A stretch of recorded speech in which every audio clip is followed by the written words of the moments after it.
Género literario: parábolas.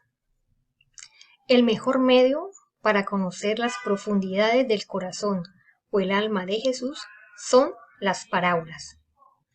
¿A qué nos referimos con esto? Erróneamente se cree que las parábolas son unas especies de historias o de cuentos o de hermosas fábulas o comparaciones o que utilizaba Jesús como una especie de catequesis para explicar algo. Pero más que esto, más que un cuento, más que una fábula, más que una historia o una comparación, las parábolas son el verdadero sentir de Jesús. Jesús expresó la parábola en determinado momento para dar a entender algo que de pronto el pueblo, la gente, las personas, por estar tan cegadas, por estar tan llenas de ruidos en su vida, pues no lograban entender lo que realmente significaba la vida, lo que realmente significaba el reino de Dios, lo que realmente significaba lo que Jesús nos quería dar a entender. Parábolas. Las parábolas las podemos dividir en tres niveles. Está un nivel histórico, un nivel literario y un nivel teológico. Cuando hablamos de las parábolas en el nivel histórico, nos estamos refiriendo en aquel momento en que Jesús pronunció la parábola. A eso nos referimos en el nivel histórico. El nivel literario nos estamos refiriendo a la forma literaria en que fueron expresadas las parábolas. Fueron expresadas oralmente por Jesús. Obviamente nosotros en el Antiguo Testamento también encontramos parábolas, pero ahorita solamente vamos a ver lo que expresó Jesús a través de sus parábolas. Entonces, él las expresaba a través de la narrativa, ¿cierto? Primero se hacían en una forma oral, en el momento histórico en que Jesús la expresaba, ¿sí? Después estas fueron recopiladas con esta tradición oral, después fueron escritas, después más adelante llegaron a los evangelios. Entonces, desde el momento en que la parábola fue pronunciada por Jesús hasta el momento en que llega a los evangelios, pues van a tener muchos cambios. Entonces, ¿qué es lo que realmente se debe buscar en la parábola? Se debe buscar qué es lo que Jesús nos quiso decir en ese momento. A eso debemos llegar a la parábola, no tanto a ver como esa parte superficial o lo bonito o lo pintoresco que nos muestra la parábola, sino qué quiso decir Jesús en ese momento cuando la pronunció. Y el nivel teológico es lo que les estaba expresando. ¿Qué es lo que realmente quiere decir esa parábola? ¿Cuál es el mensaje que trae en el fondo? Entonces, por lo general, revolucionario actuar de Dios en favor de las víctimas del poder de dominio. Jesús mencionaba estas parábolas para demostrar todas estas situaciones que había de poder de dominio, de desesperanza, de hambre, de soledad, de abandono del pueblo. Jesús utilizó muchas de sus parábolas para esto, para que se cayera en cuenta de la situación política, social, económica que se estaba viviendo. Vamos a ver las características de las parábolas. Primero, es un relato elaborado por Jesús para dar respuesta a alguna situación que se presenta en el momento. Como les estaba diciendo, Jesús expresaba estas parábolas siempre que se le presentaba alguna situación, problema. Y él las expresaba desde el fondo de su corazón, no tanto haciendo como una comparación superficial, sino que era algo que se estaba viviendo o algo que Jesús había vivido o algo por lo que se estaba pasando en el momento. Las parábolas son el sentir de Jesús, es lo que en ese momento él expresaba y sentía en su corazón y quería a todo dar que la gente que estaba con él entendiese lo que él ya entendía en su corazón, esa revelación que ya Dios le había dado a él en su corazón. Segundo, es una comparación con el fin de comunicar un mensaje que en su interior quiere demostrar una problemática social, política, religiosa. Exacto, como les decía, es una comparación. ¿Y para qué se hace esta comparación? Porque realmente quiere demostrar esa problemática que hay. Jesús las hizo siempre para demostrar o que había una expresión de dominio de poder o que había en ese momento no se entendía realmente qué era la justicia o no se sabía qué es el reino de Dios. Entonces él hacía este tipo de comparaciones para que se lograra entender una situación de carácter social, político, religioso, económico que se está viviendo en ese momento. Tercero, utiliza elementos de comparación que son tomados de la vida cotidiana: casa, el campo, el trabajo, las viñas, el sembrador, los ladrones. Jesús toma estos elementos sencillos de la vida diaria, de la vida cotidiana. ¿Para qué? Pues para que las personas que están allí, que también son personas muy sencillas, logren entender a qué se está refiriendo, a qué van estas comparaciones, para que les toque realmente la vida, porque son las actividades y las cosas que todas estas personas o hacían o veían siempre en su diario, en su diario vivir o en su quehacer. Entonces, siempre toman estos elementos tan sencillos. ¿Para qué? Para hacerla más sencilla y ya después mirar en el trasfondo qué es lo que realmente quiere darnos a entender. Cuarto, la parábola nunca narra acontecimientos irreales, fabulosos o fantásticos. Anteriormente se pensaba que de pronto la parábola era una especie de fábula o cuento, ¿no? Siempre los acontecimientos que narra son acontecimientos reales, nada de fábulas, más bien son comparaciones de la vida real. Quinto, la parábola narra hechos ocurridos o posibles de ocurrir. Siempre se narraban hechos que ya habían ocurrido, las comparaciones con situaciones que ya se habían presentado o con situaciones que posiblemente se podrían presentar. Jesús es la revelación de Dios. Bueno, la parábola nos representa prácticamente la intimidad de Jesús, lo que Jesús tenía en el fondo de su corazón, lo que Jesús pensaba, lo que Jesús sentía. Entonces, ¿qué es esa parábola? Es como la forma en que Jesús quiere darnos a entender esa revelación que él ya conoce de Dios, ¿cierto? Ya Jesús aquí estuvo, él hizo su oración, ya hizo su análisis, ya hizo su discernimiento, ya conoce la voluntad de Dios. Jesús ya es la revelación de Dios. Jesús sabe qué quiere Dios para él, qué quiere Dios para el mundo, qué quiere Dios para cada uno de nosotros. Jesús ya sabe eso. Entonces Jesús quiere, a través de una forma sencilla, demostrarnos qué es lo que Dios quiere para nosotros. Y esta forma sencilla es a través de las parábolas. La parábola permite que el lector se adentre en lo más íntimo de Jesús y capte sus pensamientos, su sentir, sus sentimientos más personales y hasta sus secretos acerca del actuar de Dios Padre, es decir, acerca del reinado de Dios. ¿Qué es lo que Dios nos quiere revelar? Ya sabemos que Jesús es la revelación de Dios. Jesús supo cuál era la voluntad de Dios, supo qué era lo que Dios quería para nosotros, para Él. Por eso vino a hacer la voluntad de Dios. ¿Y cuál es esa voluntad de Dios? Lo que siempre hemos comentado. Dios no quiso ser un Dios lejano, un Dios por allá en la cima, un Dios en la montaña. No quiso estar allí, abajo, con su gente. ¿Y qué quiso para toda esa gente? Pues que hubiese mucha justicia, que hubiese mucho amor, que hubiese mucha paz, que hubiese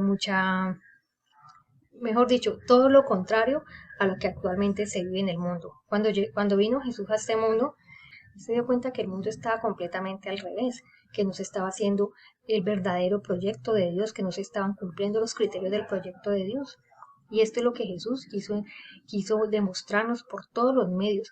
Y una de las formas más sencillas que Él encontró para demostrarnos qué es lo que Dios quiere para nosotros fue a través de las parábolas. Entonces Jesús a través de las parábolas nos quería demostrar cómo es que es el reino de Dios, a qué se parece el reino de Dios, ¿cierto? Entonces Él hacía esas comparaciones porque Él ya sabía, ya dentro de su corazón, Él ya sabía cómo era esto que Dios quería.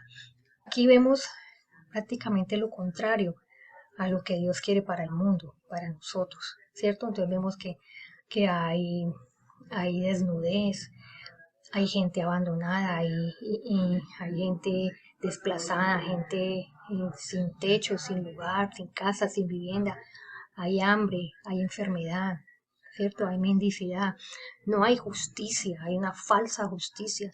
Las justicias de las naciones, de los países, llenas, son una cantidad de decretos y leyes y es una falsa justicia, no es una verdadera justicia.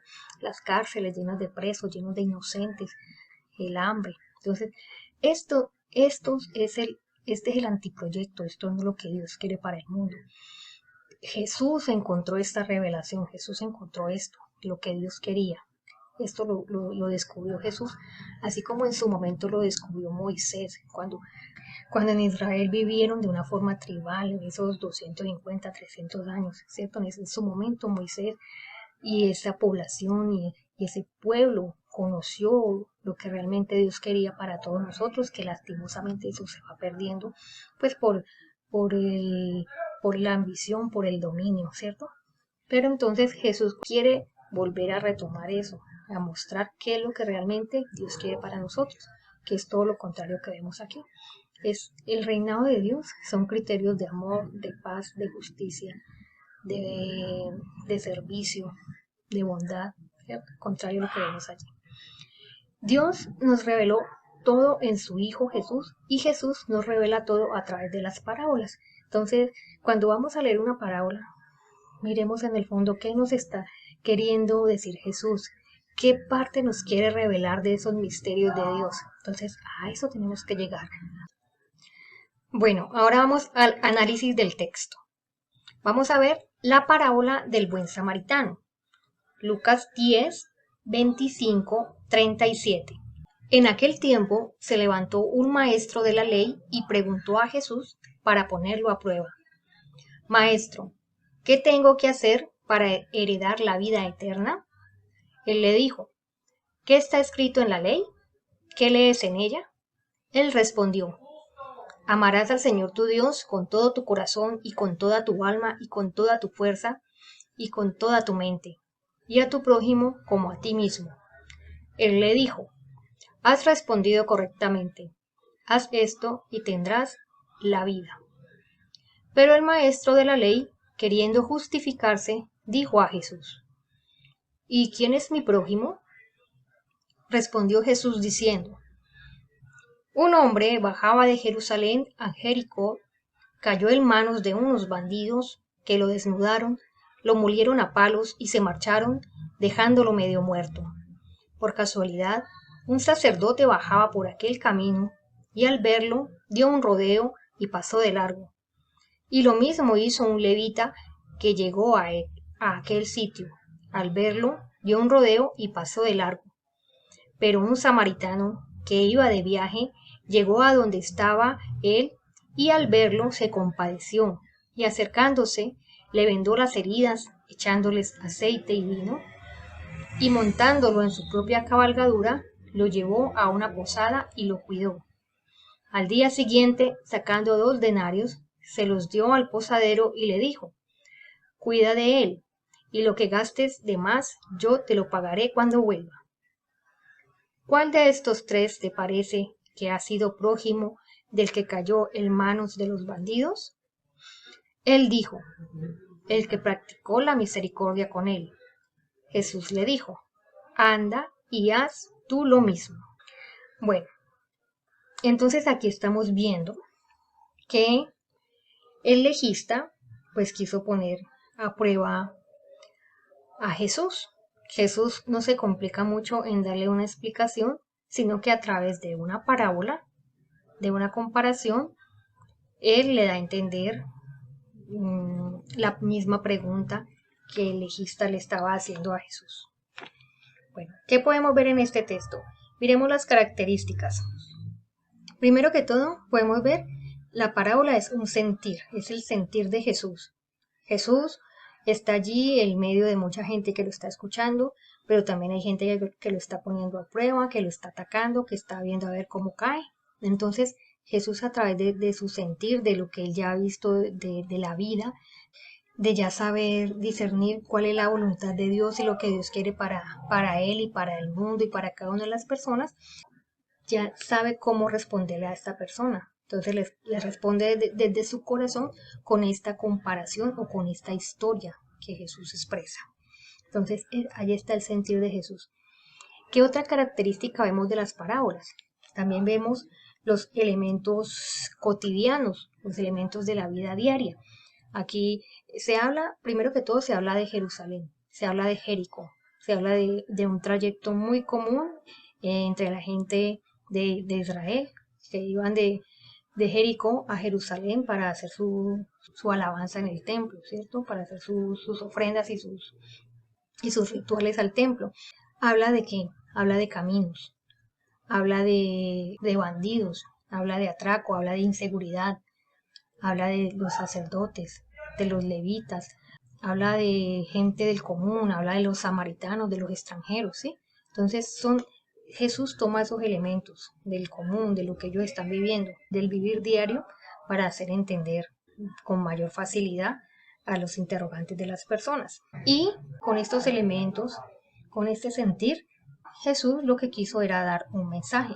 El legista nunca se imaginó que él podía haber hecho las veces del samaritano. La parábola lleva al legista y a los que están escuchando el mensaje que está dando Jesús a que ellos analicen, a que miren realmente qué es lo que quiere Jesús. O el legista se ve aludido. A lo mejor él se dio cuenta de que Jesús quería que él fuera como el samaritano, que se portara de la manera como se portó el samaritano y no de la manera como se portaron los sacerdotes o el levita. Bueno, entonces a través de estos elementos sencillos, de estos elementos cotidianos, de esta comparación, pues Jesús trata de dar a entender un mensaje en el fondo. ¿Cuál es el mensaje? Pues de que es que no debe haber diferencias ni de clases, no debe haber diferencias sociales, no debe haber rituales, porque muchos de los sacerdotes que pasaban por allí iban hacia el templo y para ir al templo tenían que estar puros. Y si el sacerdote iba y ayudaba, al ayudar y al ponerse en contacto con un enfermo o ponerse en contacto con la sangre, ya iba a quedar impuro. Entonces, eso está diciendo Jesús, o sea, no importa nada de eso. ¿Qué es lo que realmente importa en ese momento? Lo que importa es la vida, que es lo que Jesús a todo momento quiere estar prevaleciendo, la vida. Y eso le dio a entender no solamente al legista, sino a los demás, a los que estaban allí escuchando esta parábola. Bueno, y ya como compromiso, primero, ¿qué mensaje nos da la parábola del buen samaritano para nuestra vida personal? Segundo, lee Marcos 4, 1, 9, parábola del sembrador, y responde, ¿qué elementos del género parábolas encuentras en el texto? ¿Cuál es el mensaje central que quiere dejarnos el autor? Bueno, entonces recuerden buscar bien ese mensaje. Hay elementos sencillos, pero en el fondo siempre vamos a buscar cuál es el mensaje. Imagínense cuál es el sentir de Jesús, qué es lo que Jesús nos quiere mostrar en ese momento. No olviden resolver sus preguntas en el grupo del WhatsApp. Ánimo y buen trabajo. Nos vemos. Vamos a hablar sobre el género literario apocalíptico. Vamos a empezar diciendo que este género no solamente lo encontramos en el libro del Apocalipsis como tal, sino que también tiene algunos pasajes y de hecho un libro completo en el Antiguo Testamento. Este género entonces en el Antiguo Testamento lo podemos ver en algunos capítulos de Isaías, como son los capítulos del 24 al 27, en donde precisamente se habla de una renovación de Israel. Y en el libro de Zacarías, capítulos del 9 al 14, en donde resalta este versículo que dice así, el Señor será rey de todo el mundo. Aquel día el Señor será único y su nombre único. Y el libro de Daniel, que pues precisamente podremos decir, me voy a permitir leer este comentario, Daniel es el único escrito apocalíptico entre muchos considerados como inspirados por Dios. En las versiones griega y latina y en la tradición cristiana, Daniel figura como uno de los 4 profetas mayores. La apocalíptica es heredada de la profecía. Surge cuando la profecía ya se ha extinguido y pretende llevar adelante su misión. En momento de crisis, la apocalíptica trae un mensaje de esperanza. La tribulación es pasajera, el Señor actuará pronto y de manera definitiva. Y entonces también lo vemos en el libro de Apocalipsis, ya propiamente en el Nuevo Testamento, aunque también hay otros pasajes que están citados allí. Y sobre este libro del Apocalipsis también tendríamos que decir, Apocalipsis, colocando ya este libro dentro de este género literario, precisamente por su propio nombre, el escritor apocalíptico se sitúa por lo general en una coyuntura de cambio o vuelco decisivo de la historia. Mira el pasado y rastrea los signos premonitorios que le indican los tiempos precedentes. Entonces, con estas pequeñas pistas y para poder entender cómo este género lo vamos a poder descubrir en estos pasajes y en estos libros, pues hay algo que tenemos que tener muy claro. Apocalipsis significa revelación. ¿Buscando qué? Buscando develar el sentido de los acontecimientos presentes, mirando el futuro. Esta corriente literaria nace en épocas de fuerte persecución contra los creyentes. Por eso, los textos apocalípticos tienen como finalidad consolar y dar esperanza a ese pueblo fiel. Y en ese mismo tiempo, entonces también afirmar que el bien siempre va a triunfar sobre el mal. Vamos a detenernos en esta cita de Apocalipsis 21, versículos del 1 al 4, donde nos dice, vi un cielo nuevo y una tierra nueva. El primer cielo y la primera tierra habían desaparecido. El mar ya no existe. Vi la ciudad santa, la nueva Jerusalén, bajando del cielo, de Dios, preparada como novia que se arregla para el novio. Oí una voz potente que salía del trono. Mira la morada de Dios entre los hombres. Habitará con ellos. Ellos serán su pueblo y Dios mismo estará con ellos. Les secará las lágrimas de los ojos. Ya no habrá hambre ni pena, ni llanto ni dolor. Todo lo antiguo ha pasado. Y precisamente con este nuevo cielo y la nueva tierra es para hacer alusión a este Dios que hace nueva la creación, una nueva humanidad, y eso, su base es un mensaje revelador, consolador y esperanzador, porque nos está diciendo, como lo veíamos en la diapositiva anterior, el mal no va a triunfar, sino que el bien, y por eso necesita de nosotros, para poder que ese bien se extienda y que llegue ese momento donde podamos decir, nuestros corazones, nuestras vidas, nuestro mundo, nuestra sociedad ha sido transformada precisamente por Dios, por cómo le hemos permitido actuar a través de nosotros, para que entonces podamos vivir esta nueva creación, esta nueva tierra y este nuevo cielo. Este género literario pues utiliza muchos símbolos, muchas imágenes, algo raros, extraños. Por ejemplo, las 4 bestias que representan los 4 imperios, que los leemos en el capítulo 7 de Daniel. La bestia con varias cabezas y cuernos que representan al imperio romano y lo leemos en el capítulo 13 de Apocalipsis. Y entre los símbolos más usados, pues encontramos precisamente los animales, los fenómenos cosmológicos, visiones, colores y números. Miren que allí pues alrededor tenemos esas imagencitas de algunos capítulos precisamente de Daniel y de Apocalipsis, y allí vamos viendo pues como toda esta configuración. Por eso quizás también pues hemos confundido, o los mismos incluso medios de comunicación, nos han presentado una imagen catastrófica del Apocalipsis, pero es precisamente porque no han entendido el trasfondo, ni mucho menos la simbología que este género literario utiliza. Como siempre, les vamos a dejar un compromiso que es pues para su propia reflexión y pues que a través de él pretendemos entonces que este mensaje pues lo hagamos práctico. Son 2 puntos. El primero, leer Apocalipsis 1 del 12 al 16 y la tabla que aparece en la página 18 de la cartita que ya les entregamos. Es esta que está aquí. Con esa tabla y después de leer la cita bíblica, entonces les vamos a preguntar, para que ustedes lo puedan responder, ¿cuáles de los símbolos le impresionan más allí?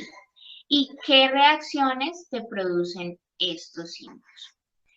En un segundo punto, les vamos a pedir que lean el capítulo 12 del Apocalipsis y que respondan, ¿qué símbolos aparecen en este texto y cómo los podrías explicar?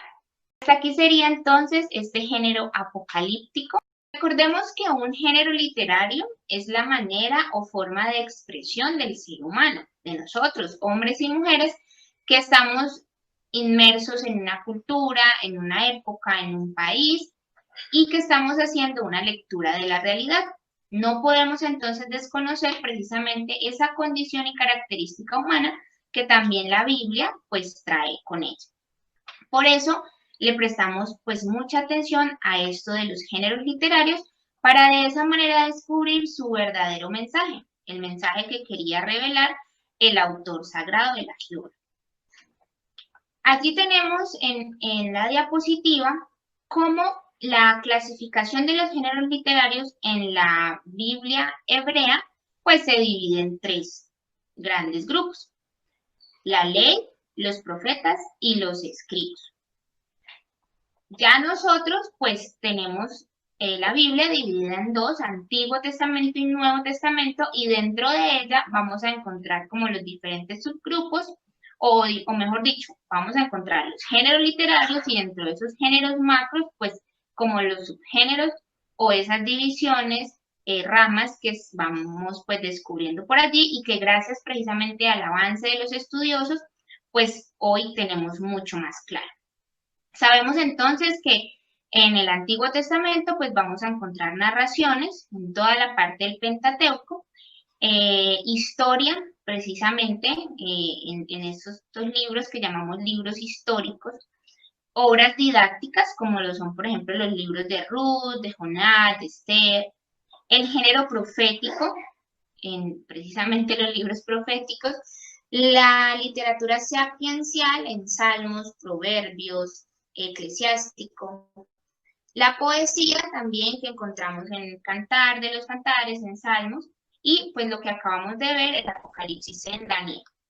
Y en el Nuevo Testamento, entonces tendremos pues los evangelios, evangelio de historia que va pues como con hechos, el género epistolar que también lo vimos en toda la parte de las cartas paulinas y universales, y pues en Juan también, en Apocalipsis, pues el género apocalíptico. Teniendo en cuenta lo anterior, pues vamos a mencionar esos otros subgéneros u otras formas literarias que ya se van simplificando pues en la medida en que las vamos estudiando. Dentro de las narraciones, entonces encontramos narraciones mitológicas, narraciones simbólicas, también eso tiene que ver mucho con el Génesis, sagas, leyendas, narraciones de culto o legales, novelas, fábulas, visiones, genealogías. Miren que toda esta parte pues involucra lo que veíamos en la diapositiva anterior con el hecho de las narraciones y de las obras didácticas. También en los libros históricos pues vamos a encontrar formas como las crónicas, las memorias, los anales. En el género profético vamos a encontrar oráculos, relatos vocacionales, acciones simbólicas y predicciones. También en la poesía pues vamos a encontrar pues, poemas y cantos populares o cantos culturales, y allí pues encontramos por ejemplo en los salmos alabanzas, acciones de gracias, himnos, súplicas individuales y colectivas. Dentro del Nuevo Testamento, entonces vamos a encontrar el género evangelio y dentro de él otras formas también, como las genealogías, los relatos de nacimiento, las parábolas, las alegorías, los discursos, los relatos de hechos, las reglas de la comunidad. Pasando también a hechos, entonces los hechos participan pues del carácter del género literario evangelio y allí pues su estructura literaria tiene en cuenta los relatos en el contexto de la misión, cómo se fue precisamente desarrollando esta misión de las primeras comunidades. Vamos también, como ya lo vimos, a encontrar el género epistolar con las cartas, con su estructura pues muy particular. Y, por supuesto, dentro del género apocalíptico, pues el libro propiamente del Apocalipsis, con su simbología, sus visiones y su apertura hacia el futuro. Esperamos entonces que haberlos acompañado de la mejor manera durante estos 3 miércoles que hoy ya damos por finalizado, que hayan podido pues también entender más este mensaje en la medida en que hayan desarrollado los compromisos que les hemos venido dejando. Recuerden que nos gusta también mucho, nos gustaría mucho también encontrar esos comentarios sobre, bueno, si quedaron con dudas, si les pareció pues como práctica la forma en cómo lo estamos haciendo, porque pues nuestro principal interés es precisamente seguir compartiendo, aunque en este momento lo hagamos a distancia, con cada uno de ustedes y pues que sigamos avanzando en este desaprender y también aprender. Que Dios los bendiga y ya damos entonces por finalizado este tema. La siguiente semana tendremos el último tema de este semestre año que vivimos durante este 2020 con lectura orante y comunitaria de la palabra de Dios.